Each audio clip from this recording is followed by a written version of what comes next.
Good morning students. आज का जो हमारा टॉपिक जो हमारी पिछली क्लास थी, mobilisation of the reserve food या reserve food material in seeds, उसमें हमने कार्बोहाइड्रेट का मोबिलाइजेशन पढ़ लिया था। और आज हम बात करेंगे किस तरह से स्टोर्ड प्रोटीन मोबिलाइज़ होगी और किस तरह से स्टोर्ड फैट मोबिलाइज़ होगा। Is it clear? इस डायग्राम में हमने देखा था कि किस तरह से जो कार्बोहाइड्रेट का मोबिलाइजेशन होकर के क्या क्या प्रोडक्ट बनते हैं और कौन कौन से एंजाइम एक्टिवेट होते हैं और उनका क्या रोल होता है। अब हम बात करते हैं सबसे पहले प्रोटीन का किस तरह से मोबिलाइजेशन होगा। तो सबसे पहले तो आपको मालूम होना चाहिए कि प्रोटीन है जो सीड में कहाँ का स्टोर होता है और कैसे वो मोबिलाइज़ करता है। Is it clear? तो सबसे पहले तो हम देखें कि जितने भी लेग्यूमिनस प्लांट्स होते हैं उन सब में जो कॉटिलिडॉन्स होते हैं उनमें प्रोटीन स्टोर रहता है, जबकि सीरियल्स के अंदर मेनली स्टार्ची एंडोस्पर्म होता है। लेकिन यहाँ क्या होता है, कॉटिलिडॉन्स में प्रोटीन स्टोर्ड होता है। लेकिन ऐसा नहीं है कि सीरियल्स में सारा ही स्टार्ची एंडोस्पर्म होता है। आप जानते हैं कि स्टार्च के चारों तरफ एक प्रोटीन की लेयर भी होती है, जिसे क्या कहते हैं हम, एल्यूरोन लेयर। यानी कि वो भी तो एक रिज़र्व फूड है ना, उसका भी तो मोबिलाइजेशन करना पड़ेगा। तो सीरियल्स में भी ये होगा। और मोस्टली जो डाइकॉट प्लांट है जिनके कॉटिलिडॉन्स में रिज़र्व फूड प्रोटीन होते हैं, उन सब में हम प्रोटीन मोबिलाइजेशन को देखेंगे। कुछ प्रोटीन क्या होती है, स्कूटेलम में भी होती हैं। अब स्कूटेलम क्या होता है, मोनोकॉट का जो सिंगल कॉटिलिडॉन होता है उसमें भी प्रोटीन स्टोर होता है। और एम्ब्रियो एक्सिस के भी कुछ पार्ट ऐसे होते हैं जहाँ पर प्रोटीन स्टोर्ड होता है। तो वो सारे प्रोटीन का मोबिलाइजेशन कैसे होगा उसे हम देखते हैं। देखिए, सबसे पहले एक बात और मैं बता दूं कि जो प्रोटीन होता है वो कहाँ स्टोर होता है। अभी बताया आपको कॉटिलिडॉन्स में और एलिरोन लेयर में। लेकिन प्रोटीन स्टोर होता है प्रोटीन स्टोरेज वैक्यूल्स के अंदर। प्रोटीन स्टोरेज वैक्यूल्स के अंदर जो प्राइमरी सोर्स होता है अमीनो एसिड्स का for new protein synthesis in the seedling. अब क्या होगा, ये प्रोटीन स्टोर्ड तो है लेकिन ये अपने स्टोर्ड प्लेस से मूव करेगी किस फॉर्म में, अमीनो एसिड और अमाइड्स की फॉर्म में। और वहाँ जाकर के सीडलिंग को जिस प्रोटीन की ज़रूरत है यानी कि न्यू प्रोटीन बनाएगी एज़ डिज़ायर्ड, जैसा उसको चाहिएगा उस तरह की प्रोटीन को वो अमीनो एसिड से बनाया जाएगा। अब क्या होता है कि जो प्रोटीन स्टोरेज वैक्यूल्स होती हैं उनमें उसके साथ साथ फाइटिन भी स्टोर होता है, पोटेशियम आयन भी होते हैं, मैग्नीशियम, कैल्शियम, सॉल्ट्स और फाइटिक एसिड्स भी होते हैं जो किस फॉर्म में है, मायो इनोसिटॉल हेक्साफॉस्फेट यानी फाइटिन है, जो फॉस्फेट कंटेनिंग ग्रुप्स हैं। A major storage form of phosphate in seed, यानी सीड के अंदर फॉस्फेट भी प्रोटीन के साथ एक्यूमुलेट होता है फाइटिन्स की फॉर्म में। अब उन्हें भी हमें मोबिलाइज़ करना है और उनमें जो फॉस्फेट है उसको भी यूज़ करना है। आपको पता होना चाहिए फॉस्फेट भी प्लांट में सीड जर्मिनेशन के टाइम बहुत ज़रूरी होता है, क्योंकि डीएनए का ये मेजर कंपोनेंट है। जब सीडलिंग को डेवलप होना पड़ेगा तो तेज़ी से सेल का डिवीज़न करना पड़ेगा, और तेज़ी से सेल डिवीज़न करना पड़ेगा तो उसके लिए डीएनए बनना पड़ेगा और उसके लिए फॉस्फेट बहुत ज़रूरी होगा। During the food mobilisation enzyme phytase, एक एंजाइम होता है फाइटेज, वो क्या करता है, हाइड्रोलेज कर देता है इसको फाइटिन को और रिलीज़ कर देता है फॉस्फेट और अदर आयंस को, जो सीडलिंग ग्रोथ के लिए बहुत ज़रूरी होता है। तो फाइटिन का मोबिलाइजेशन तो हमने देख लिया, लेकिन हमें तो अभी बात करनी है कि प्रोटीन का कैसे मोबिलाइजेशन होगा। तो सबसे पहले जो प्रोटीन है, जो प्रोटीन की वैक्यूल्स में है, उन्हें क्या होना पड़ेगा, हाइड्रोलेजेस यानी कि एंजाइमेटिक एक्टिविटी से उनका ब्रेक डाउन करना हमें पड़ेगा। तो देखिएगा कैसे होगा। तो मैंने ये कुछ तैयार किया है। कैसे होगा? मैंने अभी आपको बताया कि लेग्यूमिनस प्लांट्स के अंदर ये कॉटिलिडॉन्स में होगा, सीरियल्स में एल्यूरोन लेयर्स में होगा प्रोटीन, लेकिन होगा कहाँ पर? प्रोटीन स्टोरेज वैक्यूल्स में। Some protein stored in scutellum and embryo axis में भी होगा।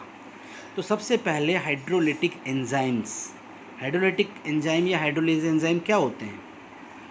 ये एंजाइम क्या होता है कि वाटर की प्रेजेंस में ही इन्हें ब्रेक डाउन करेगा। जैसे ही इम्बिबेशन से पानी आएगा तो ये प्रोटीन सबसे पहले किस एंजाइम की मदद से, प्रोटीनेज की मदद से किस में टूट जाएगा? पेप्टाइड में। अब जानते हैं आप पेप्टाइड क्या होते हैं? प्रोटीन तो कॉम्प्लेक्स चेन होती है, और जब उनके छोटे छोटे पार्ट्स यानी कि कुछ अमीनो एसिड्स के ग्रुप में तोड़ दिया जाता है, यानी छोटे छोटे पीसेस में प्रोटीन को ब्रेक कर दिया पेप्टाइड्स की फॉर्म में। जैसे बहुत सारी चेन से बनी हुई तो एक एक चेन में तोड़ दिया, उन चेन्स को भी फिर फर्दर कट कर दिया। तो फिर एक एंजाइम और होगा पेप्टिडेजेस। ये क्या करेगा? अमीनो एसिड की फॉर्म में इन्हें ब्रेक डाउन कर देगा। आपको पता होना चाहिए जो यूनिट है प्रोटीन की वो क्या है? अमीनो एसिड्स हैं। तो अमीनो एसिड फाइनल यूनिट है। अब इस अमीनो एसिड को पहुंचा दिया जाएगा सीडलिंग में जहां इसकी ज़रूरत होगी, और इन्हें कंज्यूम करके नई नई प्रोटीन को बना लिया जाएगा। Is it clear? यानी कि ट्रांसपोर्ट कर दिया जाएगा ऑफ जर्मिनेटिंग एम्ब्रियो को and synthesize new desired protein, और वहाँ पर एम्ब्रियो अपनी जो ज़रूरत है उस प्रोटीन को वहाँ पर सिंथेसाइज कर लेगा। आप बता सकते हैं प्रोटीन की कहाँ कहाँ ज़रूरत होती है? भाई प्रोटीन तो पूरा इंफ्रास्ट्रक्चर बनाएगा, यानी कि मेन जो बॉडी बिल्डिंग होगा प्लांट का वो कौन करेगा? प्रोटीन। हर चीज़, एवरी सेल का पार्ट, एवरी मेम्ब्रेन्स सब प्रोटीन की बनी हुई होगी। तो अमीनो एसिड्स की तो बहुत ज़्यादा ज़रूरत होगी। अब आप देखें ड्यूरिंग जर्मिनेशन, यानी कि जैसे सीडलिंग बनेगा तो जो प्रोटीन होंगे वो अमीनो एसिड्स मूव करेंगे इन फॉर्म ऑफ अमाइड्स। लेकिन मैं आपको बता दूं कि अमीनो एसिड्स सिंगल यूनिट की फॉर्म में ट्रैवल नहीं कर सकते, मूव नहीं कर सकते। बहुत कम ऐसी जगह है जहां इनका मूवमेंट होता है, लेकिन ये अमाइड में कन्वर्ट हो जाते हैं और अमाइड्स बना करके ये तेज़ी से मूव करने लगते हैं। तो अमीनो एसिड के कंपैरिजन में ये अमाइड्स की फॉर्म में मूव करेंगे। और कौन सी अमाइड्स? एस्पार्जिन, ग्लूटामिन की फॉर्म में। In leguminous plants seed cots means cotyledons, not seed cot covering, cotyledons contains asparagine synthetase and glutamine synthetase enzyme। आप देखिए लेग्यूमिनस प्लांट्स में तो इन अमीनो एसिड्स को तुरंत कन्वर्ट कर दिया जाता है एमाइड्स में। कौन से एंजाइम्स की मदद से? एस्पार्जिन सिंथेटेज और ग्लूटामिन सिंथेटेज एंजाइम की मदद से। और ये एंजाइम वहाँ पर जैसे ही मोबिलाइजेशन यानी कि इनिशिएशन होता है सीड का इनिशिएशन कब होता है? जैसे ही इम्बिबेशन से इनमें वाटर एंट्री करता है तो ये सारे एंजाइम एक्टिवेट हो जाते हैं, और जैसे ही जैसे अमीनो एसिड बनता जाता है और ये कन्वर्ट करते रहते हैं एस्पार्जिन और ग्लूटामिन में, और वहाँ से enzyme get activates during protein mobilization के दौरान। But in different plant different form of amino acid mobilise.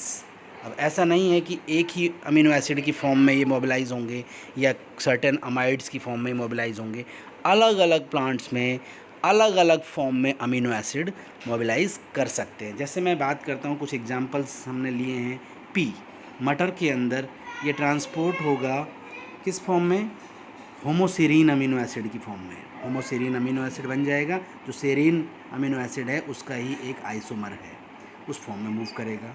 In Ricinus जानते हैं आप? अरंडी जिससे हम कह रहे हैं, उसके अंदर तो ज़्यादातर तो क्या होता है? फैट स्टोरेज होता है, लेकिन जो प्रोटीन पार्ट है वो किस फॉर्म में ट्रांसपोर्ट करता है? ग्लूटामिन की फॉर्म में। And in glutamine and some amino acid convert. हाँ, अब देखिएगा एक इम्पॉर्टेंट बात मैं आपको बताने जा रहा हूँ कि भाई रेसिनस में तो ग्लूटामिन की फॉर्म में हो गया, लेकिन इस तरह से अमीनो एसिड कभी कभी ट्रांसपोर्ट नहीं कर पाता है कुछ प्लांट्स में, तो उसे मोर एक्टिव ट्रांसपोर्ट फॉर्म जो है वो है सुक्रोज। तो अमीनो एसिड्स को सुक्रोज की फॉर्म में कन्वर्ट कर दिया जाता है, और सुक्रोज की फॉर्म में ही ये प्लेस टू प्लेस ट्रांसपोर्ट होते रहते हैं। मैं आपको बता दूं कि कार्बोहाइड्रेट का जो ट्रांसपोर्ट फॉर्म है वो तो सुक्रोज़ ही है, यानी कि प्लेस टू प्लेस जो मूवमेंट होगा कार्बोहाइड्रेट का वो सुक्रोज़ की फॉर्म में होगा। तो कभी कभी क्या होता है, ग्लूकोनियोजेनेसिस की प्रोसेस से अमीनो एसिड्स को कन्वर्ट कर दिया जाता है, किसमें, सुक्रोज़ में, ग्लूकोज में, फिर सुक्रोज़ में, और फिर उस फॉर्म में उसको ट्रांसपोर्ट किया जाता है। Is it clear? तो ये था हमारा पूरा प्रोटीन का मोबिलाइजेशन। अब हम बात करते हैं लिपिड का मोबिलाइजेशन कैसे होगा। देखिए, लिपिड का मोबिलाइजेशन भी बहुत इम्पॉर्टेंट है।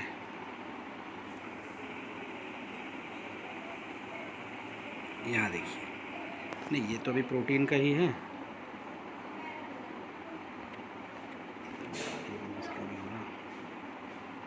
ये देखिए। अब मोबिलाइजेशन ऑफ लिपिड की हम बात कर रहे हैं। देखिए, लिपिड कहाँ स्टोर्ड होता है, in form of triglycerides. Lipid होता है ट्राइग्लिसराइड की फॉर्म में, यानी ट्राइग्लिसराइड वैक्यूल्स में, ये स्टोरेज वैक्यूल्स में स्टोर होता है। लिपिड एंडोस्पर्म इन रिसिनस। देखिए, अभी मैंने बात की थी कि अरंडी है जो, उसके अंदर एंडोस्पर्म ही किसका होता है, लिपिड, यानी तेल भरा होता है उसके अंदर। And mustard groundnut cotyledons. अब आपको मालूम होना चाहिए, वहाँ एंडोस्पर्म नहीं होता है, वहाँ सारा एंडोस्पर्म एम्ब्रियो कंज्यूम कर लेता है और कहाँ स्टोर कर देता है उसको, कॉटिलिडॉन्स में। तो मस्टर्ड में और ग्राउंडनट में पूरा कॉटिलिडॉन्स के अंदर ही लिपिड कंटेन होता है। तो पहले तो आपको ये पता होना चाहिए कि इन सीड्स में कहाँ कहाँ ये लिपिड मोस्टली या अबंडेंटली स्टोर्ड होता है। अब क्या होता है, वही हाइड्रोलिसिस एंजाइम होते हैं, जो हाइड्रोलिटिक एंजाइम, वो क्या करेंगे, लिपिड्स को लाइपेज एंजाइम की प्रेजेंस में फैटी एसिड और ग्लिसरॉल में ब्रेक कर दिया जाएगा। Is it clear? अब लेकिन आप देखें कि ये फैटी एसिड और ग्लिसरॉल इजीली मोबिलाइज नहीं करते हैं। फैट की ये सबसे बड़ी प्रॉब्लम होती है। फैट का मोबिलाइजेशन बहुत ही प्रॉब्लमेटिक होता है। हम भी अगर देखिए फ़ैट ज़्यादा खाते हैं तो वो भी डाइजेस्ट होकर के ट्रांसपोर्ट नहीं करता है। लेकिन इन सम प्लांट्स में तो क्या किया जाता है, लिपिड को कन्वर्ट कर दिया जाता है कार्बोहाइड्रेट्स में, और ये बहुत इम्पॉर्टेंट भी है। कार्बोहाइड्रेट में ही इसको कन्वर्ट कर दिया जाता है, और कौन से ऑर्गेनेल्स में किया जाता है, ग्लाइऑक्सिसोम, यानी कि यहाँ सारा रोल प्ले करेगा एक सेल ऑर्गेनल ग्लाइऑक्सिसोम, जैसे मस्टर्ड में और रिसिनस में, यानी कि लिपिड को कन्वर्ट कर दिया कार्बोहाइड्रेट में। देखिए, in some plant endosperm and cotyledon transportation of fat not possible, जैसा मैंने अभी बताया। So these fat convert into highly mobile sucrose, यानी कार्बोहाइड्रेट में भी किस फॉर्म में, सुक्रोज में, और इसको ट्रांसपोर्ट कर दिया जाता है इसी फॉर्म में, सुक्रोज की फॉर्म में। सुक्रोज ही है जो कार्बोहाइड्रेट का मेन मूविंग फॉर्म है। दिस कन्वर्जन ऑफ फैट, अब आप कहेंगे कि ये कैसे होगा कन्वर्ट, भाई कैसे फैटी एसिड को और हम इसको कन्वर्ट करेंगे, वो ऑर्गेनेल तो बताया आपको, ग्लाइऑक्सिसोम।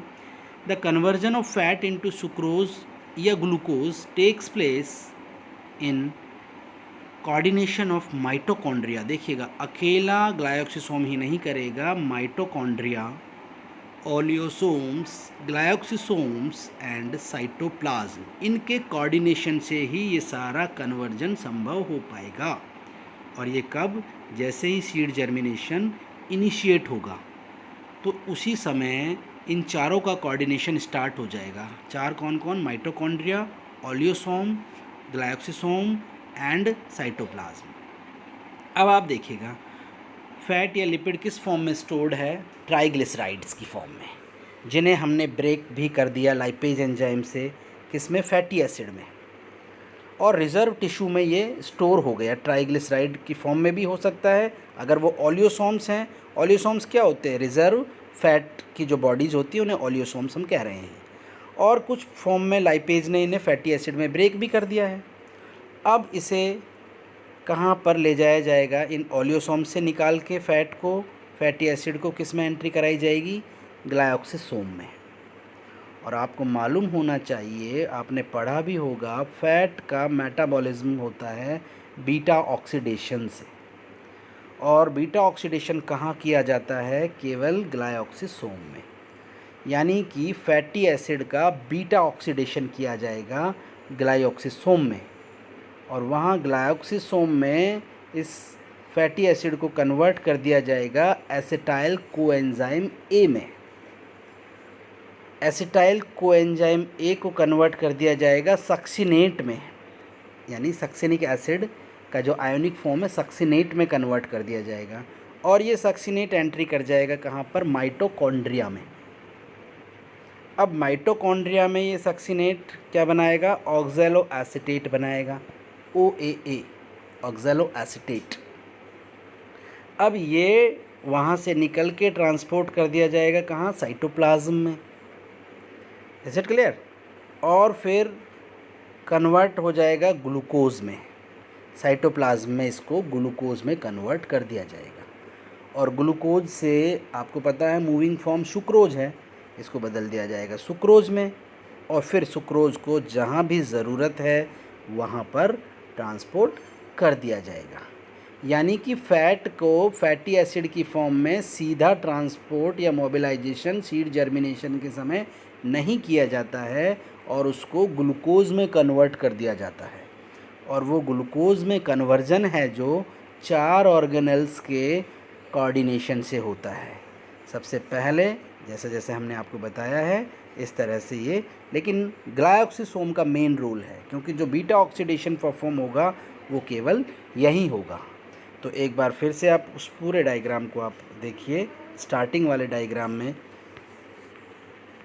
जो हम देख रहे थे, ये देखिए आप इस डायग्राम को आप देखें, इसमें क्या हो रहा है देखिए। इसमें हमने कहा प्रोटीन, पहले क्या हुआ? अमीनो एसिड, फिर अमीनो एसिड से डायरेक्ट ही अदर नाइट्रोजनस कंपाउंड और अमाइड्स की फॉर्म में ये ट्रांसपोर्ट हो गया है, और जहाँ जाकर के ऑर्गेनिक एसिड बनाना है वहाँ ऑर्गेनिक एसिड बना रहा है। नई नई प्रोटीन्स, नए अमीनो एसिड्स, एंजाइम बनते जा रहे हैं, और प्लांट ग्रो करता जा रहा है, और सारा मेम्ब्रेन सिस्टम है ये सब बना रहा है। Is it clear? इसके अलावा यहाँ अमीनो एसिड ऑर्गेनिक एसिड भी बनाता है। ऑर्गेनिक एसिड यानी कि DNA, RNA और भी डिफरेंट टाइप की फॉर्म है, और वो ऑर्गेनिक एसिड डायरेक्ट या तो यूज़ होंगे या फिर वो शुगर में कन्वर्ट हो रहे थे। मैंने बताया था ना कि कुछ अमीनो एसिड्स होते हैं जो शुगर में कन्वर्ट हो जाते हैं, फिर वो सुक्रोज की फॉर्म में इसमें ट्रांसपोर्ट होकर के मूव करेंगे। और फैट के लिए मैंने कहा ग्लाइऑक्सिलेट साइकिल चलेगा, जो कहाँ चलेगा? ग्लाइऑक्सिसोम में, लेकिन और सेल ऑर्गेनल है वो भी इसको कोऑर्डिनेट करेंगे। फिर शुगर में और सुक्रोज में कन्वर्ट होंगे, और बाद में इन्हें जहाँ जहाँ ज़रूरी होगा वहाँ वहाँ पहुँचाया जाएगा, और पूरी सीडलिंग में ये मोबिलाइज़ करते रहेंगे। तो आई होप कि आपको जो मैंने ये पूरा सीड जर्मिनेशन और उसके वेरियस फिजियोलॉजी, बायोकेमिस्ट्री, जो मोबिलाइजेशन ऑफ रिजर्व फूड पढ़ाया है आपको समझ में आ गया होगा। आपको इनका असाइनमेंट भी करते रहना है। Is it clear? और कल या नेक्स्ट क्लास जो हमारी होगी उसमें हम बात करेंगे ट्रॉपिज्म ऑफ सीडलिंग, कि किस तरह से ट्रॉपिज्म और हार्मोन्स का क्या क्या रोल होगा। Thank you.